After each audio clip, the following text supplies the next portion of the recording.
Hi, I'm Reuben Saltzman with Structure Tech Home Inspections, and today's topic is how to inspect a water heater.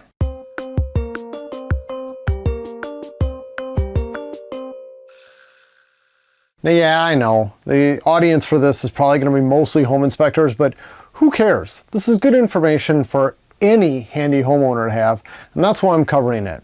Now, I'm going to say first we do this, next we do this. In reality, once we've done enough home inspections, we just kind of do all these things at once. The order of this is not important, but that's how I talk, so that's how this video is going to go. So, to start off with, we look at the venting on a water heater.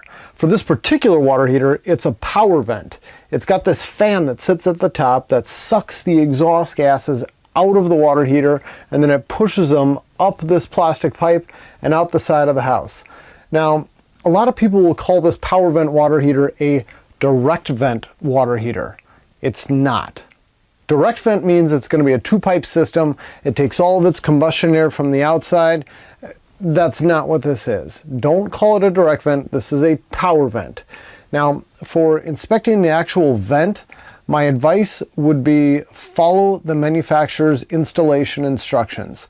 If you have never looked at one of these water heaters before and you're not sure how the vent is supposed to be terminated, find the installation manual, read it, and make sure that whoever installed it followed the instructions. After you've read about 20 manuals and compared those to the installation that you actually have, you'll find that all the manuals are just about identical.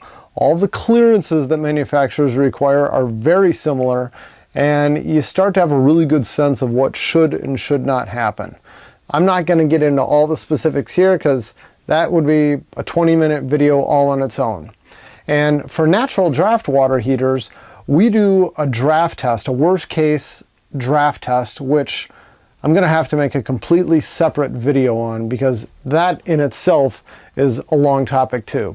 So I don't really talk a whole lot about venting here. It's just good to know which type you have. If you got a fan that takes the exhaust gas out, it's power vent. If you have a draft hood, something that allows air to rise up naturally, it's called a natural draft water heater. Next, we'll look at the fuel type. Now this video is all about gas water heaters, so we will always have a gas line coming in on a gas water heater. If you don't, well, it's not gas.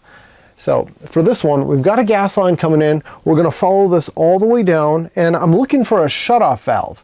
In this particular case, there is no shutoff valve next to the water heater. The fuel gas code says that you can either have a shutoff valve within 6 feet of the water heater, or you can have the shutoff valve at a manifold. In this particular case, if we follow the gas piping back, we trace it along the ceiling here, we're going to end up coming down and we'll find a manifold in the same room where we've got a shutoff valve. That's perfectly acceptable. That's fine. It's also important to look for a disconnection point. Either it's going to be a union or some type of nut that you can disconnect so you can remove the gas piping after the valve. It's rare that that's missing, but occasionally we'll find that. And then also something that's required here in Minnesota, I don't know what it is throughout the rest of the country, but we require something called a sediment trap on the gas piping. And it's this extra little leg at the bottom of the gas line that helps to collect any impurities in the gas line. And we require that leg to be at least 3 inches. It'll typically be a 3-inch pipe nipple, and the gas piping needs to change the direction of flow before it comes into the appliance that it's serving. And this is a nice example of that. This is done perfectly. It's something that we find omitted on a lot of gas water heaters. And it's a situation where they typically have a T-fitting and someone just sticks a plug at the bottom of the T-fitting. It's technically incorrect. I don't think it makes a whole lot of difference. Today's gas is actually quite clean, and you're probably not going to have a bunch of impurities piling up inside there, but it's technically required. And if we come across a water heater where it's missing, we do note that in our inspection reports, because whenever somebody has their water heater replaced by the next person, I don't want the plumber telling my client, hey, your home inspector should have caught this. This doesn't meet code, it's not right. We're not doing code compliance inspections, but at some point the line is very blurred. So as a courtesy to our clients, we do note that when it's not present. The next thing is looking at the temperature and pressure relief valve. I don't think I've ever found a single water heater in my life where the valve was missing. That maybe go back 50 years and you had a whole bunch of them without pressure relief valves. I should say temperature and pressure relief valves, T&P valves. But today they're all present, but one thing we find wrong with these is the discharge tube. And that's wrong all the time. And the reason you need this discharge tube is that if this valve were to discharge suddenly, you'd have a bunch of hot, steaming water going all over the place. You don't want that going off in some kid's face and injuring somebody. So you're supposed to have this pipe coming off of there, going down close to the ground. Now, national codes typically require this to come within 6 inches of the floor. Here in Minnesota, we're special. Our homegrown plumbing code always required this pipe to come down within 18 inches of the floor. Now, we have adopted a model code since then. Within the last, I don't know, I think it was 2015, we adopted the Uniform Plumbing Code. But we did amend this one little section and said it still only has to come down within 18. I guess probably because that's what we've always done in the past. Now, my commentary on that, from a company perspective, the reason we've always done it that way is never a good reason to do things that way in the future, but I suspect that's what happened here. Anyway, back to the topic at hand. There needs to be a pipe coming off of here. It needs to come down within some distance of the floor. It needs to be full-sized. It's always going to be a 3/4 inch discharge. At least everything I've ever seen residential is a 3/4 inch T&P valve. So we need 3/4 inch piping coming off of here. It can't be reduced in size. You shouldn't have any tubing attached to the bottom of it. No garden hose screwed on at the end going to a floor drain. Nothing. It just needs to be open. There should be no threads at the bottom of the pipe. Now, on copper tubing, of course you won't have threads, but you know, maybe somebody soldered a threaded fitting onto the end. That would be improper. And the concern there is that if this discharge tube were to start, or the T&P valve were to start leaking, you might have some handy homeowner who would come along and then screw a cap onto the bottom of it to stop it from leaking, thus disabling the T&P valve, which would be very dangerous. So we never want to have any caps or anything like that on the end. You should never have any threads where someone could attach a cap. And it should always point down, and it shouldn't have a whole bunch of twists and turns and all that jazz. It should just be a single pipe coming right off of here. And then it should also be the right material.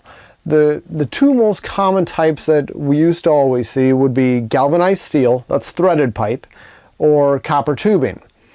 We started seeing PEX tubing used for this, but our plumbing code specifically calls PEX out and says you can't use it for a discharge tube. Sometimes we'll see CPVC. That's a questionable one. The material itself is allowable, but the fittings for CPVC end up reducing the internal diameter quite a bit. And then another good choice for a discharge tube is going to be a pre-manufactured tube. It's one you buy at the store for, I don't know, $5-10, and that's what it's made for. So those are great. That would be my first choice. It's going to be less expensive than using copper, but usually someone already has copper, and so they just reuse what they had before. So that's looking at the T&P discharge tube. The next one is going to be the drain valve at the bottom. Just take a look at the concrete below it or whatever flooring you have below it and make sure there's no water sitting on the floor indicating that the valve is leaking. Now, if you do have a leaking drain valve, it's not a big deal. All you need to do is get a little garden hose cap, thread it onto the end, and there. Now your drain valve is no longer leaking. That is not a major issue. It is a nothing issue, but we do look for water because people would be annoyed with water leaking out of there. We also like to consider the location of the water heater. In most Minnesota homes, it'll be installed in a utility room with a concrete floor and a floor drain nearby. So if the water heater leaks, it's really not going to cause any big damage. But if a water heater is installed somewhere else, like maybe on a first floor, where if it leaked, it would cause structural damage to the floor members, that's a situation where we want to see a drain pan installed below it. We don't see a lot of those here in Minnesota, but when we do, a drain pan is something we look for. And then of course, where does the drain pan drain to? And if we do have that, something else that the Minnesota State Plumbing Code requires is that you don't discharge your T&P valve into that drain pan. It needs to drain to a sensible alternative location. And what is that? I don't know. The code doesn't define that. Let's see, so we covered the T&P, the drain. We take a look inside the combustion chamber and we take a quick look at the burner to make sure it's not all covered with sediment and just make sure that we have a nice clean blue flame. Sometimes it's really tough to get inside there. Most of the newer water heaters, all you have is a tiny little sight glass, but it is worth taking a look inside there to make sure that there's nothing out of the ordinary happening there. And then the last part is the water tubing coming into the water heater. It's almost, I think it's universal, where you have cold coming in on the right side and hot coming out on the left. If you're not positive, take a look at the top of it and it'll always be labeled which is which, and make sure the cold is coming in on the proper side. Every once in a while, due to the configuration of where the pipes are or how it gets installed, you may have a situation where a plumber reversed it on the water heater itself. And that's okay to do as long as they reverse the dip tube. You're going to have, on the cold side, you're going to have this big long tube that brings cold water down to the bottom. And then there is no tube on the hot side because the hot water is just going to rise to the top. Now, if they swap the pipes around without swapping that discharge tube, it means that the hot water coming out is going to be sucking from the bottom of the tank where all the cold water falls. So it's going to make the water heater seem to run out of hot water very quickly. So you never want to see the pipes reversed. Check to make sure that they're proper and check to make sure that they're the right size. Pretty much the standard is going to be 3/4 inch water piping. I can't think of any situation where I've found larger or smaller. Smaller when it's incorrect. You should not have 1/2 inch water piping come into the water heater. And then if you have PEX tubing throughout the home, you're not supposed to bring that directly into the water heater. The plumbing code says that you need 18 inches separation. So typically it's going to be copper or steel. Well, it's going to be copper coming into and out of the water heater in every situation. And then if you got PEX, it'll transition to a different material after the first 18 inches. And then the last thing I can think of is check and make sure that you have a cold water shutoff valve. You need a valve on the cold side coming in. Doesn't hurt to have one on the hot. In fact, I think it'd be a nice thing to have it added there. It's going to make it easier to replace the water heater in the future, but it's certainly not required, and it's not common to have a shutoff valve on the hot side. But we do look for a valve on the cold side, and you can't see it from this angle, but if we just come around this way, you can see they've got one installed here. It's a full port valve, and that looks great. So for this water heater installation, everything looks good. There's nothing I'd recommend having done. Oh, last note, checking the age of it. As a ASHI certified home inspector, I need to follow the ASHI standard of practice. And one of the things that they require is that we have to report on systems and components that are at the end of their serviceable life. And the only way you're going to know that on a water heater is checking the age. And on some water heaters, they have kind of confusing serial numbers where you almost got to go to a special website and type in the serial number to figure out what the age is. On this particular water heater, it's really simple. They've got it indicated really clearly on the label, 24th of July, 2012. Plain as day, couldn't be easier. All right, well, that concludes my inspection of a gas water heater. Thank you so much for watching the video, and if there's anything that I forgot to include in this video that we should be looking at, let me know. Appreciate it. Have a good one.